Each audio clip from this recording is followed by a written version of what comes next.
Kyle here from allmeatreviews.blogspot.com. I want to do today, first of all, I want to say rest in peace, Rick Laird, original bassist from Mahavishnu Orchestra, and also played on Jerry Goodman, Jan Hammer's album Like Children, which is a favorite of mine, and a lot of other things he did. He played at the Ryan Scott Jazz Club, and then played with people like Wes Montgomery and everything. I probably will try to do this week a video on him, and or maybe I'll talk about Like Children for sure and show my copies and stuff like that. So, but today I'm going to try making a video on, finally, on Ben Sinister, the band, progressive art, pop rock band from Vancouver, from Vancouver, Canada. I don't know how long this is going to be because they have a large catalog, so try to just get through it. I'll just jump in. So my first inclination, without showing any CDs, is I first was exposed to them in 2000, I want to say it was 2006. Yeah. Summer, fall, on the Porcupine Tree fans message board, we did a mix exchange. No, it wasn't a mix exchange. It was just there was a topic started. It was titled "There's something interesting out of Canada." So, and I listened to them and their new album at that time, which was really in effect a debut album called "Through the Broken City."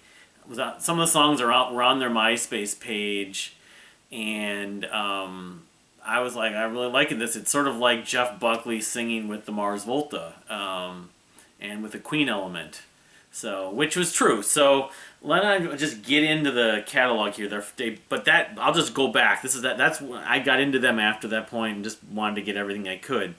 For the longest time, I never got to hear this record, though. Their first official under the Ben Sinister name. Now, the name Ben Sinister comes from either The Fall had an album called that, the band The Fall, but I think more so it was actually taken from a character in an animated show. I want to say like Dudley Do Right, which was Canadian too, which is, it's either that or Rocky and Bullwinkle. I can't remember which one, but it was a character, it was like a villain or something. So I'm not sure if they got it strictly from that or from both, from the Fall album, or anyway. But they put out an album in 2002. I don't know how old they were. Dan Moxon's sort of he's the one member that's been with the band the whole time. He's the singer. But they didn't do any vocals on this first release of theirs. And again, this might have been not that long after they were in high school, after high school was over, because it came out in 2002. It was called The Warp Pain, and it was all instrumental. I would describe it as jazz fusion. I've listened to it maybe 3, 4, 5 times. Maybe I did buy the MP3s off their Bandcamp page. I can't even really pick out necessarily highlights. The Wicker Room is the first track, but it's very synth driven at times and also jazz fusiony. That's the best way to describe it. For a band putting out the first album per se, doesn't even. Nabin Ruthnum was the guitarist, I believe. I mean, I know Dan Moxon at one point played guitars, but he plays keys soon after this point, and then maybe on this, and then basically on every album since. So, but. It says, the band was instrumental at this time as Dan was too shy to sing and didn't even know he could yet. Actually, that's the same kind of story with Jeff Buckley. Jeff Buckley was too shy to sing at first, too. That's why he was just a guitarist, mainly. But anyway, so then they released, it was 3 years later, and they released, some people consider still their best record. They're probably their most progressive rock album. And there's certainly elements of the Mars Volta on here, but just the compositions are really good. Through the Broken City. So it's sort of, in effect, the first album with vocals. They're, in effect, their debut album. It's got, here's the track list. I'd love to see this record come on vinyl like some of the other records, like I mentioned, the vinyl wish list. But the title track, Hell or Shelter, Fool to Love, rather. Preach for the Stars, Tough Love is great. There's like these little moments. Truth or Truth is another one on here. They have these little pocketed moments, especially on the early records, where they build up and they just go crazy, and it's just energetic, catchy, memorable hooks almost. So it's prog rock. Yeah, like some of the guitar tones and guitar riffs do sound a little bit like Omar Rodriguez Lopez from the Mars Volta, but this is a terrific debut album. It's sort of a concept album. I've talked about it in my blog many times. And one thing it reminds me of, there was an episode of, I think it was She-Wolf of London, an obscure sort of sci-fi horror show, kind of cheesy, from the late 80s. But there was an episode talking about the mole people, or these people that lived underground, and there are people that lived above ground. And I think it's the Under the Ground, the last song, has this sort of haunting, element to it with the dialogue. The dialogue you're talking about people that lived underground versus, saying they're better than the people above ground because they've survived and dealt with the conditions and sort of the lack of evolution, lack of, just normal ways of living and surviving. But man, this record, there's probably a lot more I could say. I could just do a video on this record through Broken City. It's terrific. There's not a bad song on here. I mean, the production values are of the budget, as I've said before, but that's why I have 3 copies, because I love it so much. I would just give them to people that might like it. But anyway, that came out in 2005, independently. The funny thing is, I remember when they had the MySpace page when I was going, and there was a website dedicated to it, and I went to the website and it was gone, and then it said something on either MySpace page or something like that, like evil people that took our website away or something like that. So, and I was at this point kind of wondering about them, like, well, great album. This was in 2006 and 2007, but we weren't hearing a lot from them on MySpace and social media necessarily. What's their long-term future? A lot of bands I was getting into, it reminded me kind of some of these other bands like Canon and People for Audio, another Canadian band who were really good, but they just were so obscure, almost a local band. What long-term future did they have? So, but Ben Sinister thankfully did sort of make it past that stage. So in 2007, it was like the fall of 2007, they did put out an EP, recorded and produced, the self-titled EP. So they weren't reinventing themselves, but there was slightly less proggy, but more pop, I guess you could say, in this album, although this is just 5 tracks. And I love this. This is another just, it's of the same quality. The only thing I had a little bit of issue was the cymbals would clip on it. But I listened to it the other day on Spotify. Spotify was on the Bandcamp page, and I didn't notice them really. Yours truly, TV War. TV War does repeat over and over. She don't like the TV War, but it kind of builds, and they've done that many times. The track Time Breaks Down, that would be my most suggested song to anyone who's never heard the band, who likes any element of like power pop elements with prog. There's a video for it. That in some ways still my favorite song they've ever done. It's maybe their best song in some ways. And when I finally saw them live for the first time, they specially played it for me. I had dinner with them and stuff like that. They normally hadn't been playing it at that time, but High Horses and Juliana. Juliana ended up on the next record actually, but a version of it. Yeah, and the lineup kept on changing. They had different members: Kevin Keegan, Dave Buck. Nabin was still with them, John Bunyan, and Jason Dana. Anyway, this is great. A lot of people that never heard them really love this, and actually haven't really talked about them since. But at this point, like Mike Portnoy was not even a fan. But then the next album, and again, they were quiet after that EP had come out. So the self-titled EP, it's like, great. The EP came out, I think it was the fall of 2007. And we didn't hear about them again. I wanted to see them live and everything, and they weren't touring. And I was like, what's the story with this band? But then one day, it was like in August or early September, Dan, I think it was, posted something on their MySpace blog saying they love listening to albums that you like to hear from beginning to end, all together. And they put that out, the album Stories of Brothers, Tales of Lovers. That's what their goal was with this album, and that's what they did. I mean, it's got a lot of incredible individual tracks. Here's the track list. But the news references the Beatles, but, the Beatles, A Day in the Life. I heard the news today, oh boy. But there's a lot of classic rock elements of this album, but like the song Demise, the second to last track, is very much similar to like Through the Broken City. It has these little build-ups, these little sections you just love. It's like crescendo. But every song on here, Given to the Night, Dr. Lee has a little playful thing. They have Juliana once again. It's very epic. Jimmy Brown is catchy, almost like a Billy Joel track. There's a lot of Billy Joel elements to Dan Moxon's voice. The same things. The other thing about this album, they did play it live on that tour. They played in Winnipeg. They did not come to the U.S. They still hadn't come to the U.S. as far as I know. But they did a video for every single song on here. I don't know if it's still online. They were at one point. They're using old footage, old like film footage from like the 30s or 40s. But it's interesting. That was the cool thing when they came out. Nobody really was catching on to them for the most part.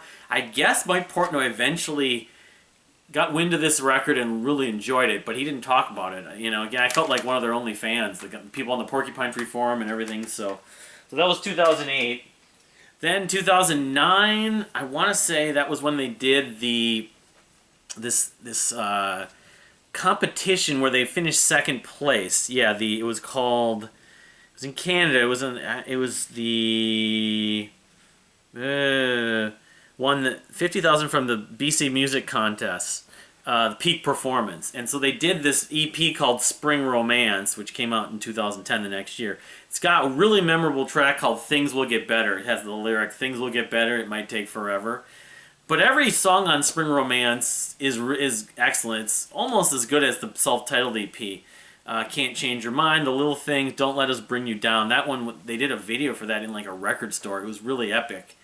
And the title track, I think the title track of that when they talk about American Idols. American Idol was really big, talking about they don't want to be let down by the American Idols. That album though, that EP, while they got the $50,000 to record it, they were promoting it. They, as far as I know, never released a physical version of it. It was just digital. So then it was a couple years later. So at that point, when they won that money, I was kind of like, well, yeah, Stories of Brothers, Tales of Lovers. If I didn't say that before, was great. You know, Through a Broken City was awesome. You know, the two EPs. You know, I'm like, this band really can do no wrong, and they were not catching on that much, but a little bit. But then in 2012, they put out Small Fame, which I think was maybe even more accessible than any of their other records from a pop standpoint. I know Dan Moxon was quoted as being, they were listening to, or they were influenced by Hall & Oates at points. It was like Rush meets Hall & Oates. Actually, they inducted the two of the members, Rush, Geddy and Alex, into the Canadian Music Hall of Fame at some dinner thing. And they even covered a couple Rush songs. They've done a lot of covers. They've covered Billy Joel. They've covered, I don't know, Steely Dan, I think. I can't remember. They covered Supertramp. But anyway, Small Fame came out in 2012. I have two CDs, and I actually do have the vinyl. It's the first vinyl. It's notable, and I got him to sign this. I don't think... Oh, I'm not thinking of this one. One of the records I have on vinyl doesn't have the entire record, unfortunately. It's like an abridged version, but I don't think it was this one. If you look at the track list, it looks pretty... But my favorite song would have to be Quest for Love, but She Don't Give It Up. I listened to it the other day. I just love this record. Hot Blooded Man, Black Magic Woman. It's not a cover of the Deep Purple song. Not Deep Purple, I mean... Deep Purple, no. Black Magic Woman is not a cover of the Santana song, which originally was written by Fleetwood Mac, I believe, the Peter Green Fleetwood Mac. My Lady, oh, that's an excellent riff. The energy and the riffs and the hooks on this record... I don't know, it's not my favorite record. They have so many good records, Ben Sinister, but... November 2011. Pretty thick vinyl. So, yeah, I mean, my wife even she liked the Spring Romance EP. She loves Things Don't Get Better, especially, and she even liked this, and, you know, she didn't like Prog, but, this was poppy enough, and, like, the whole, I think the whole Hall & Oates thing kind of caught her attention a little bit. This is 2012. So, and then I finally got to see them supporting this record. I want to say it was 2013. It was either 12 or 13. I went to Chicago and I got to see them. Oh, this is an interesting jacket. Jason, Dana, Matt Rohde. I mean, I'm not going to go through the whole lineup difference. You know, Dan, of course. What was I saying? I saw them in Chicago. They finally got work visas to come play in America. Paid for work visas for a year or whatever, and so they played. They didn't come here in the Twin Cities, Minnesota, but they did play Chicago. So I saw them at JBTV, this feature thing on a local access channel. They had a lot of big name musicians that played at that studio. I was the only one watching them besides the band and a couple of the people that were with them. friends, I guess, but it was just like me basically. And then they played a show that night, so I saw them in fact twice within about 12 hours or 8 hours, and I actually got to have dinner with Dan and a few other people, and that was really a big highlight. I was actually got a ride from them in their van and stuff, and Joseph Blood, the guitarist, I think it was, and Jason Dana. Anyway, then they ended up, I think it was a year later. I think it was the following, like that was in, or maybe it was just a couple months later. That was, I think, that was in the winter time. It was cold out. I remember that. Maybe in January. I think it was January, early February. But then I think March or April. I think March, of the same year, 2013. They came and played at the Turf Club in St. Paul. And a friend of mine, my friend Josh, that drummer guy, got to interview them. So that was a really big deal. I was like, and I noticed Portnoy talked about them. This album was on his end of year list, and more people were catching on. They got to open, I think, soon after for, what was it, at this point, they've opened for Flying Colors, Mike Portnoy's band in Europe. So they were getting momentum. Well, I think I skipped this, actually. Yeah, I did. Before that, in 2011, they released the On My Mind EP as well, I have. They got a lot of EPs. Sorry for the chronology being a little out of order. And this I like too. I would say among all their EPs, it's not my favorite, but it's still a record I listened to a couple weeks ago. And Got You On My Mind, Give It a Rest. A couple of those songs I think made it on the record. Give It a Rest did, yeah. The Road Divided, this is a little more subdued, I think. A little more poppy and a little more subdued than some. There's not as much progginess, I guess, in it, but it's still good. It's still memorable enough. So anyway, so then in 2014, this is the one I'm talking about. This is maybe the most anticipated from a larger fan base album. If I'm not doing this wrong, they release Animals, and so this is a little more rocky than say Small Fame. Animals right here, and it has maybe The Best of You. I think that's the one that probably the proggiest. It's sweet almost. It's probably, I don't know how long it is, but again, like Small Fame, this is a mixture of like the prog, pop, and rock. There were more rock. I remember talking to Dan. I think this is the tour I saw them on. I think they went to St. Paul. I can't remember. I remember talking to him, or maybe it was online. I was talking to him. He said they wanted to have more rock songs, more guitar based, Better Things to Do, Thunder and Lightning, Teacher. He does some wailing on that, because he does a lot of falsetto singing, like Jeff Buckley or like Freddie Mercury or you name the singer. Through the Week is kind of relatable. It's like literally what it's talking about, I would guess. It's like, what is it? Shredding guitar, crushing B3 organ, and dizzying drums. There's a lot of organ, a lot of B3, like Deep Purple-like organ on this record, the one before it. Makes this for Vancouver's most focused and epic record to date. Get into it. Thin Lizzy and ELO, they were comparing New York Dolls. So, I mean, prog, but then it's just rock and pop, and, they're kind of, that's what makes them so great, is that they write a lot of accessible tunes, but they have a lot of different elements. But they're still well-written songs. So, and I have the vinyl for that. And this is the one I think, doesn't have the entire, this is because it's only 8 songs, as you can see. So it's missing, it's got Fancy Pants. That one is very cabaret and playful. That was the first single off of The Animals. But I'm trying to think here. Which one? I'm trying to look here to compare the two. Thunder and Light, no. Teacher, 17. You Remind Me is one of the tracks that didn't make the vinyl. And Through the Week, which sucks, because I love Through the Week. I remember I was a little down about that when I found out this wasn't... I don't know if they've ever released it with the full track length as a double or something like that, but standard black, Anyway, I mean, I at one point felt that Animals was a better record than Small Fame, the record that came after it. And I'm kind of feeling now. See, this has been their lineup for a while, mostly, not entirely. The Jason Dana's not their drummer anymore, but they had Joseph Blood as a guitarist, and they still had Matt Rohde, the bassist. I kind of lean towards Small Fame slightly. I mean, it's splitting hairs, of course, because I feel so strongly about so many of the records, and I still feel that among their whole catalog, Stories of Brothers, Tales of Lovers, and Through the Broken City kind of hold the highest. I'll just worry about this later. So then in 2000, that was 2014. 2000, I want to say 2016 or 2017. Well, I'm getting this a little. I can't remember which one came first. They put out an EP called "The Other Way," which has the song "Walk the Other Way," which is really like it's an anthem. It sounds like something that should be played in like a stadium or something. I know my mom, my wife kind of compared it a little bit to interesting. What's in there? She compared it to Foster the People a little bit. I don't know where because it's very synth driven at points, and so synth pop. Well, it's interesting this CD because I have a different CD inside the case, so I'm going to open up the one that I had shrink wrap. I don't remember, I think I actually ordered this twice by accident. I don't remember, but yeah, this is The Other Way. Here it is. That must be in one of the other CD cases. They didn't do a lot. It's just, it's kind of came out, and I remember it was sort of, I wasn't even realizing it was going to come out. Rock and Roll, which is not the Zeppelin track, Be Alright, Run, Walk the Other Way is the real Get Along, real song that I remember it for. So, that was 2017, so I think it was 2018 was the next year.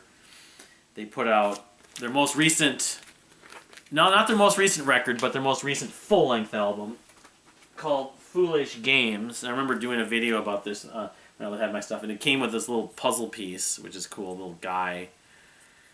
And I like Foolish Games. I can't say I've gotten attached to it as much as some of their other records. I remember it kind of, Gang of Wolves. Shannon is the one real banger kind of memorable poppy track on here. It's a cool looking record. It's blue and red.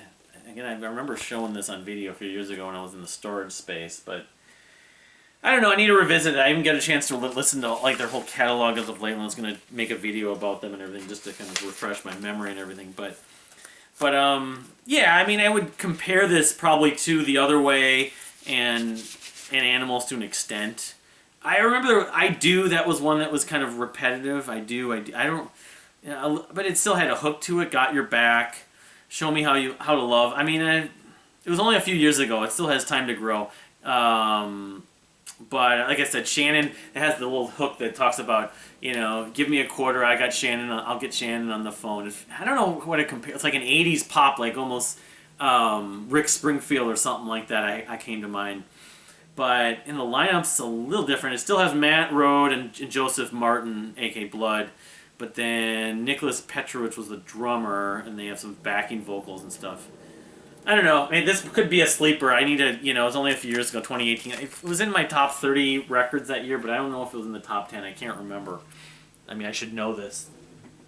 So, the one other physical item I can show is related. One of the members who was with the band, I want to say around maybe Spring Romance, or was his name, a guy named Henry something, and he eventually left the band, but he put out this album called Henry and the Nightcrawler, which I really liked a lot of. I remember when I bought this and I was listening to it. It's not exactly like Ben Sinister, but it has a kind of pop element. I don't remember. I probably wrote something in Write Your Music about it, but I can just show it. Yeah, it was. I don't know if they just, this is self-titled. I guess this is a self-titled like EP. So, but the only thing I can add is in 2020, Ben Sinister did release another new EP. They're just really prolific. They've released like 5 EPs. And like 4 full lengths. It's just 4 full lengths, 5 full lengths, and 6 EPs, something like that.